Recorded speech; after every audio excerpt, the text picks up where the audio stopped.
అంటే ప్రభుత్వం కావచ్చు, వారి ప్రభుత్వ పెద్దలు చెప్తున్నారు ఈరోజు ఇన్స్పెక్టర్ని అరెస్ట్ చేసాం, జైలుకి పంపించాం అంటున్నారు.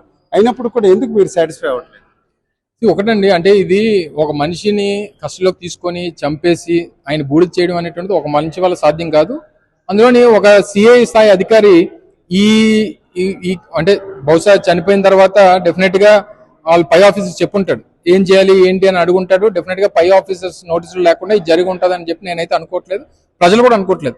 సో ఇందులోని ఒక సిఐ నాగరాజన్ అనేటువంటి వ్యక్తిని తీసుకుని వచ్చేది. సహజంగా ఎవరన్నా చంపినప్పుడు చంపిన వాడికి సహకరించినటువంటి వాడిని అందరినీ కూడా అరెస్ట్ చేసేటువంటి ప్రక్రియ అనేక కేసెస్ లో చూసాం.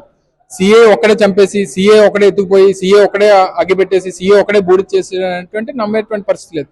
ఇందులో వాళ్ళ పై ఆఫీసర్స్ ఉన్నారు, సహకరించినటువంటి పై ఆఫీసర్స్ ఉంటారు, సాయం చేసినటువంటి కింద ఆఫీసర్స్ ఉంటారు, సహచరులు ఉంటారు, అందరూ ఉంటారు. సో ఇందులో కేవలం ఒకటి తీసుకుని వచ్చి మళ్ళీ దీనికి ముఖ్యమంత్రి కులాన్ని ఆపాదించేటువంటి కార్యక్రమం చేస్తా ఉన్నారు.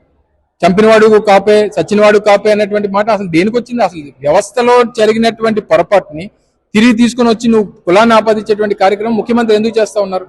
సహజంగా ఒక దొంగతనం జరిగితేనో, లేదా ఒక గంజాయి దొరికితేనో, లేకపోతే ఎక్కడ మర్డర్ జరిగితేనో పోలీసులు పెద్ద ఎత్తున ఒకటి ప్రెస్ కాన్ఫరెన్స్ పెట్టి ముద్దాయిని వెనకాదలు నించోబెట్టి అనేక ప్రసంగాలు చేసేటువంటి పోలీస్ శాఖ ఈ రోజు ఇంత పెద్ద ఇష్యూ జరిగితే సిపి మాట్లాడు, డీజీపీ మాట్లాడు, హోమ్ మినిస్టర్ మాట్లాడు, ఎవరో మాట్లాడకపోతే సమాధానం ఎవరు చెప్తారు? సిట్ ఎంక్వైరీ ఎవరు వేస్తారు? పోలీస్ డిపార్ట్మెంట్ తప్పు చేస్తే పోలీస్ డిపార్ట్మెంట్ ని తీసుకుని వచ్చి సిట్ ఎంక్వైరీ చేస్తే వాస్తవాలు ఏమొస్తాయి?